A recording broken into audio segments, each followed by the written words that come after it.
How to troubleshoot a weed eater blower. Weed eater leaf blowers are useful for clearing large amounts of leaves from your lawn during the fall without requiring the effort of raking them. People count on their leaf blowers to perform properly each season and keep their lawns looking good. However, it's not unusual for technical problems to occur during the course of a leaf blower power tool's lifetime. Troubleshooting your weed eater potentially saves you money if it means you don't have to return the blower for repair. Things you'll need: screwdrivers if necessary, electric weed eater. Plug the blower into a wall electricity outlet. Move the power switch on the back of the handle to the on position. For safety reasons, the blower won't start as soon as it is plugged in, so you'd have to turn the switch off and then on if the switch was in the on position when you plugged it in. Always make sure the blower nozzle is pointing away from your body and other people when you flip the power switch. It's always good to check the simple things first. Ensure that the appliance is plugged into a working electrical outlet. A fuse or breaker may have tripped in your home, preventing the outlet from supplying electricity. Plug in other electrical items such as a lamp into the same outlet you're trying to use for the leaf blower as a test.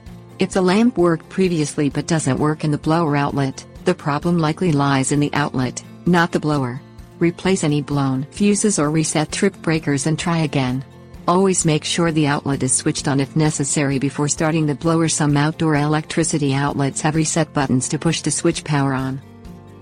Use a 120-volt alternating current extension cord rated for outdoor use. The cord must be rated properly for use with a weed eater leaf blower. A 25-foot extension cord must be at least 18 American wire gauge AWG, a 50-foot cord must be at least 16 AWG, and a 100-foot extension cord must be a minimum of 14 AWG. Speak to a hardware store salesperson about finding the right extension cord. Wipe any debris away from the air intake grill beneath the handle. Dust and leaves are easily sucked against the grill, causing the appliance to overheat. Press the tube release button near where the blower tube meets the motor. Disconnect the blower tube and check for blockages. Gas weed eater. Make sure the blower has enough fuel remaining in its tank. You might have trouble starting the blower if the fuel tank is empty or very low. Refill the tank, turn the choke lever to the position marked with the rabbit icon, and press the primer bulb 6 times. Pull the starter cable until the engine starts.